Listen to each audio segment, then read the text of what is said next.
Bom dia, boa tarde, boa noite para você que está de volta no nosso canal para a correção das atividades do PET 1. Hoje nós vamos corrigir as atividades da semana 4 do PET 1 de Ciências. Vamos lá? O assunto da semana 4 é estrutura da Terra em movimento de rotação e translação.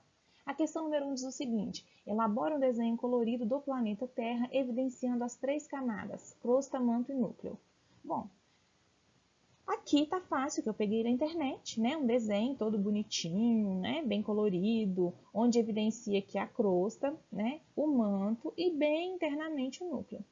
Mas para aquelas pessoas que não têm acesso à internet, é difícil para imprimir, pode fazer um desenho à mão mesmo, uma coisa básica, desde que você consiga separar, tá?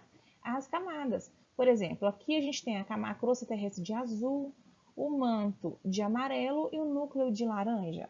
Você pode fazer assim, você pode colocar a crosta de marrom se você quiser, o manto de laranja, o núcleo de vermelho. Não importa a cor que você vai usar, né? É interessante que seja uma cor mais próxima do real, né? E fazendo assim, delimitando, entendendo que a crosta está por fora, o manto está abaixo da crosta e o núcleo bem no interior. Qualquer um dos dois desenhos ou qualquer outro que você consiga fazer e definir, né, essas três camadas, está valendo. Questão número 2. A biosfera apresenta uma natureza dinâmica em sua composição. Isso significa que todos os seus elementos que compõem a biosfera a hidrosfera, a litosfera e a atmosfera, interagem entre si, modificando-se mutuamente. Marque a alternativa que se refere apenas à litosfera. Então, letra A. O deslocamento das massas de ar provocando as chuvas. Isso aqui se relaciona à atmosfera. Letra B. O choque entre placas tectônicas gerando terremotos. Isso se relaciona à litosfera. C. A ação das chuvas interferindo no relevo e na vegetação. Isso aqui, gente, a ação da chuva é a atmosfera, relevo e vegetação, a gente está falando de litosfera. Mas aqui eu estou falando das duas, ele só quer de litosfera. Letra D. O escoamento dos rios que desaguam nas áreas oceânicas.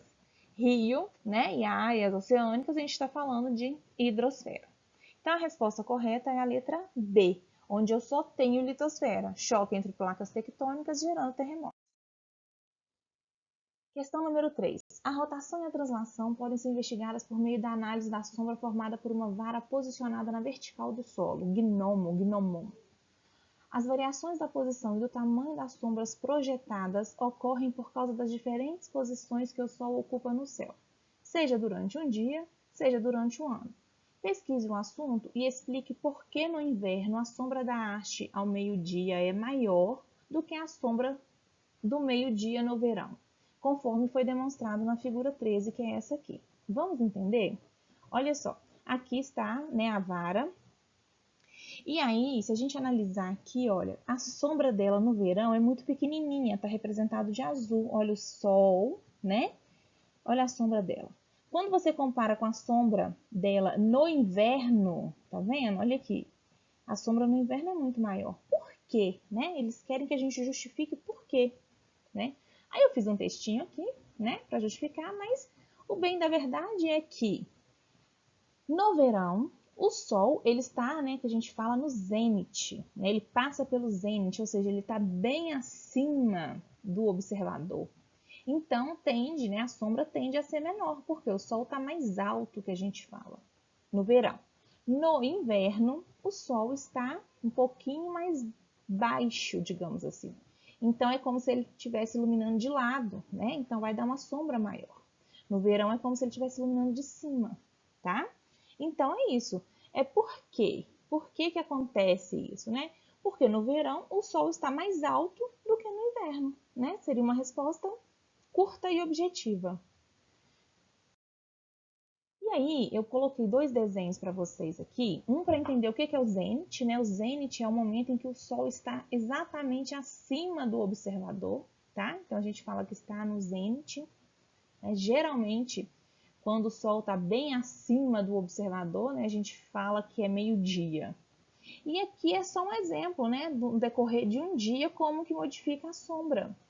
No caso de uma haste aqui, do gnomon aqui, né, como que funciona, ó, né, no decorrer do dia, como que essa sombra vai mudando de tamanho e de posição. Então, no momento em que ela está menor, quer ver, ó, vamos esperar mais uma vez, o agora, ó, significa que o Sol está exatamente acima aqui, né, a gente fala aqui que é no momento em que está no zênite mesmo, né. Número 4.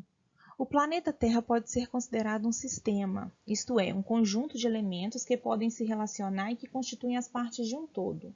O sistema Terra é formado por subsistemas, cuja interação compõe a superfície terrestre, conforme representado nas figuras pelas letras A, B, C e D. Bom, então aqui nós temos, né, a letra A é a atmosfera, a letra B é a litosfera, a letra C é a hidrosfera. E a letra D é a junção, né, de todas essas camadas, né, que é a biosfera, tá? Então, ele quer o seguinte, aí, né, a questão quer o seguinte, exemplifique uma ação em B que interfere em C. B é a litosfera, C é a hidrosfera. Então, uma ação aqui, gente, que vai interferir aqui. Bom, desmatamento. Se eu desmatar, né, se eu desmatar B, eu vou ter o quê? Erosão, vou ter assoreamento dos rios, em consequência, vou ter enchentes, né? Vou ter alagamentos em períodos de chuva. Se eu planto aqui em B, né, e aí uso agrotóxico ou qualquer produto para corrigir o solo, que com a chuva, né, esses produtos serão levados para os rios, então eu vou ter contaminação de água, tá? Se eu tenho aqui criação de gado, né, ou qualquer pecuária, né, aqui nessa região, eu também posso ter uma contaminação de rios, eu vou ter aqui erosão de solo, muitas vezes, assoreamento de rio. Então, aqui dá para exemplificar várias ações em B que vão interferir em C, tá?